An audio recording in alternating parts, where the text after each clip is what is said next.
शिवसेना उद्धव बाळासाहेब ठाकरे पक्षाचे आमदार भास्कर जाधव यांनी झी24 तासच्या टू द पॉइंट या कार्यक्रमात राजकारणामधून निवृत्त होण्याचे संकेत दिले होते। त्यावर मंत्री छगन भुजबळांनी भाष्य केलं। भास्कर जाधवांनी राजकारणामधून निवृत्त होऊ नये असं भुजबळांनी म्हटलंय।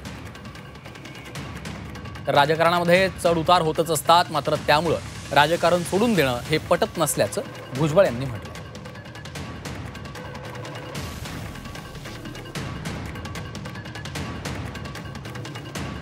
असं आहे की भास्कर जाधव हे आमचे मित्र आहेत। शिवसेनेपासून जे मित्र आहेत, राष्ट्रवादीमध्ये ते अध्यक्ष होते, प्रांताध्यक्ष, मंत्री सुद्धा होते। अजून त्यांचं राजकारणातलं काम थांबवावं असं त्यांचं वय नाही आहे। मित्र म्हणून तर मी हेच सांगेन की ठीक आहे, राजकारणात चढ उतार होत असतात, सगळ्या गोष्टी आपल्या मनाप्रमाणे होत नाही, म्हणून राजकारण एकदम सोडून देणं असं तुम्ही जाहीर करणं हे काही मनाला पटत नाही।